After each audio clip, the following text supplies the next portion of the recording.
It's now Christmas, and there remains a plethora of Christmas media, so we're going to be reading Christmas stories and reading Christmas poems all month, so buckle up. There are two quick notes to make about this particular story. One of them is that despite talking at length about the idea of the Christmas annual, this was initially published in a publication titled The Broadway Annual, but it wasn't actually a Christmas annual. It was like a monthly publication, but they just called it the annual. Old-timey nonsense, I guess. And speaking of old-timey nonsense, when this was first published, it wasn't published as Mrs. Charlotte Riddell. She actually initially published this under her husband's initials, JH.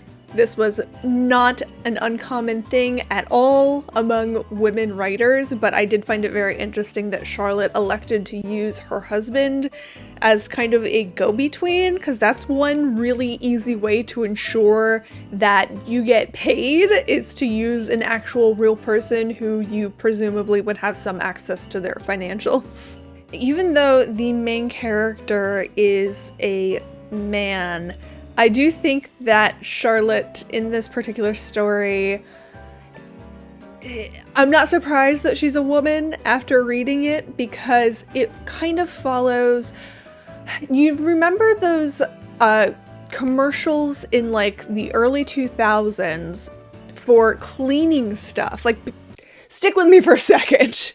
It would be an ad for paper towels, and it would start off and this man would be incapable somehow of using the paper towels, and then his very savvy wife would come along and clean up for him using the paper towels that were better somehow. Despite the main character being a man, his sister is a lot more keyed in on literally everything than the main character is. Though the sister does go into those oh my, I'm so frightened, and she falls over every so often. It's fine. It's Victorian era. It's fine.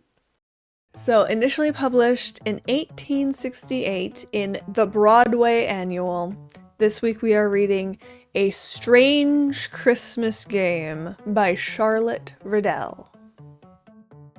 It was the middle of November when we arrived at Martingale, and found the place anything but romantic or pleasant.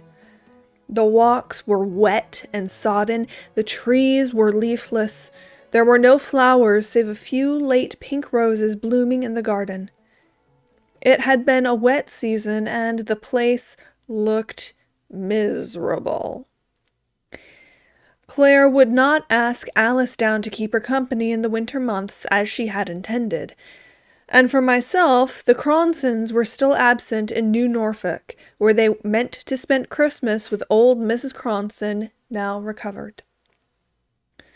Altogether, Martingale seemed dreary enough, and the ghost stories we had laughed at while sunshine flooded the room became less unreal, when we had nothing but blazing fires and wax candles to dispel the gloom.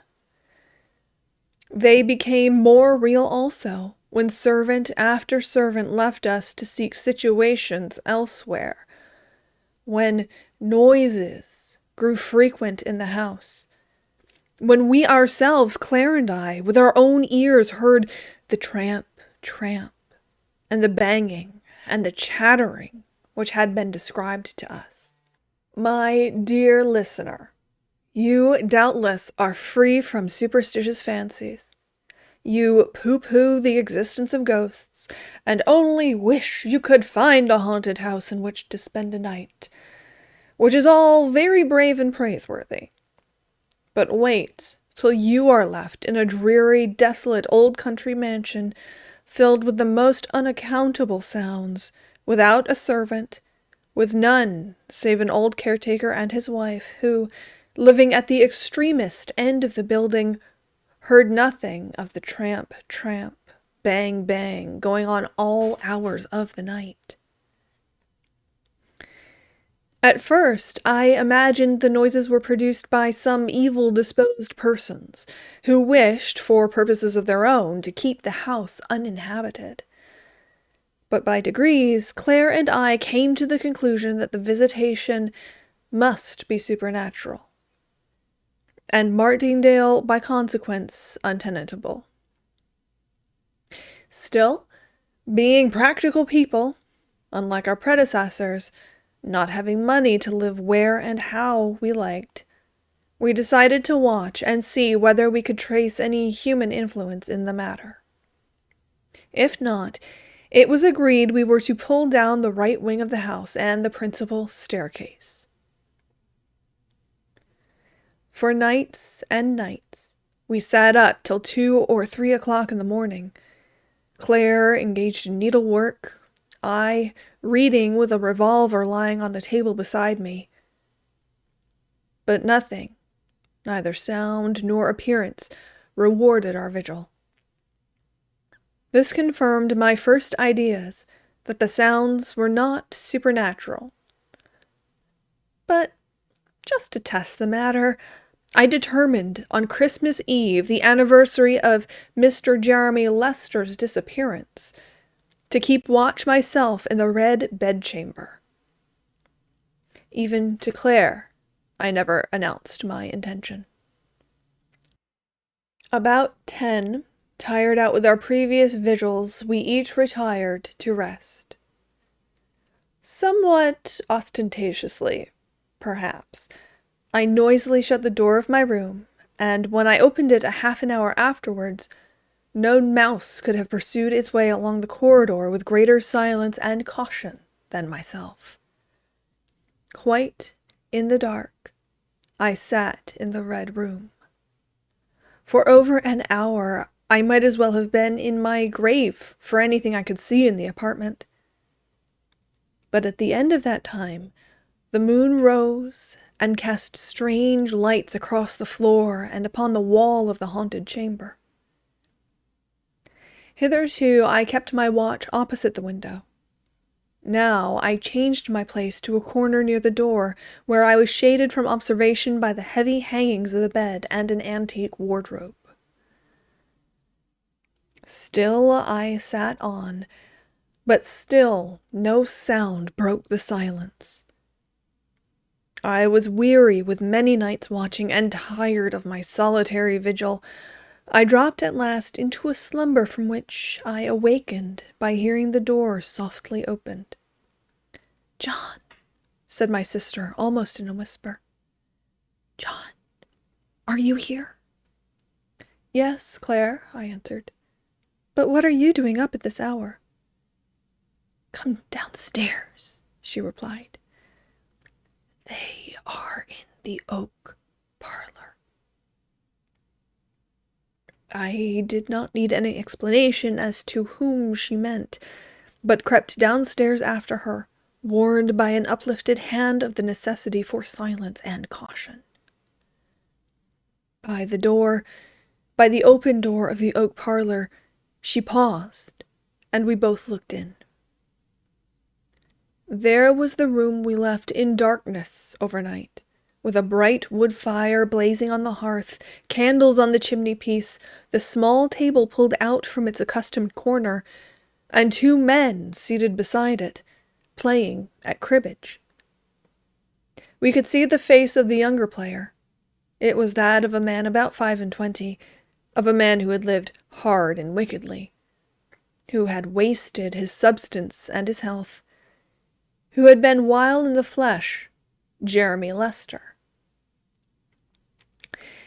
It would be difficult for me to say how I knew this, how in a moment I identified the features of the player with those of the man who had been missing for 41 years. 41 years, that very night. He was dressed in the costume of a bygone period. His hair was powdered, and round his wrists there were ruffles of lace. He looked like one who, having come from some great party, had sat down after his return home to play cards with an intimate friend. On his little finger there sparkled a ring, In the front of his shirt there gleamed a valuable diamond. There were diamond buckles in his shoes, and, according to the fashion of his time, he wore knee breeches and silk stockings which showed off advantageously the shape of a remarkably good leg and ankle. He sat opposite the door, but never once lifted his eyes to it. His attention seemed concentrated on the cards. For a time there was utter silence in the room, broken only by the momentous counting of the game. In the doorway we stood, holding our breath, terrified and yet fascinated by the scene which was being acted before us. The ashes dropped on the hearth softly and like snow. We could hear the rustle of the cards as they were dealt out and fell upon the table. We listened to the count, 15-2, 15-4, and so forth, but there was no other word spoken, till at length the player, whose face we could not see, exclaimed, "I win, the game is mine." Then his opponent took up the cards and sorted them over negligently in his hand, put them close together, and flung the whole pack in his guest's face, exclaiming, "Cheat! Liar! Take that!" There was a bustle and confusion, a flinging over of chairs, fierce gesticulation, and such a noise of passionate voices mingling that we could not hear a sentence which was uttered. All at once, however, Jeremy Lester strode out of the room in so great a hurry he almost touched us where we stood. Out of the room, and tramp, tramp up the staircase to the red room, whence he descended in a few minutes with a couple of rapiers under his arm. When he re-entered the room, he gave, as it seemed to us, the other man his choice of the weapons, and then he flung open the window, and after ceremoniously giving place for his opponent to pass out first, he walked forth into the night air, Claire and I following. We went through the garden and down a narrow winding walk to a smooth piece of turf, sheltered from the north by a plantation of young fir trees.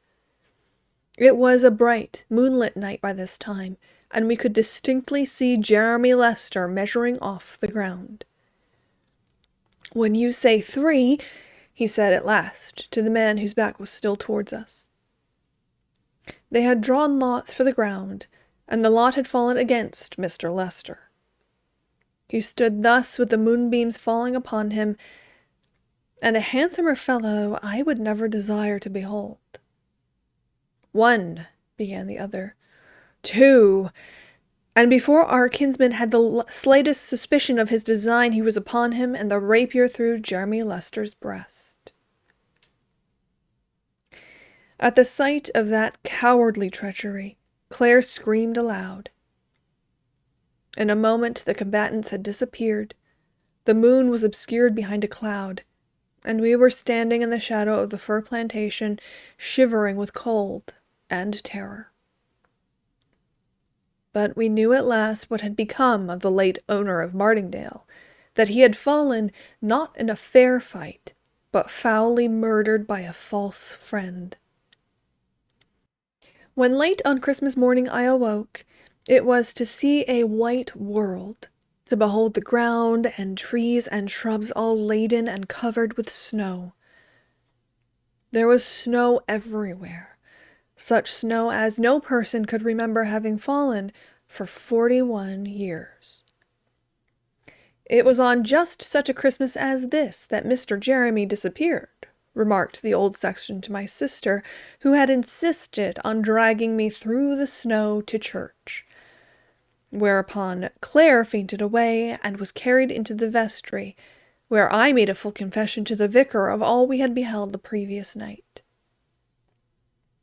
At first, that worthy individual rather inclined to treat the matter lightly, but when, a fortnight after, the snow melted away and the fir plantation came to be examined, he confessed there might be more things in heaven and earth than his limited philosophy had dreamed of. In a little clear space just within the plantation, Jeremy Lester's body was found.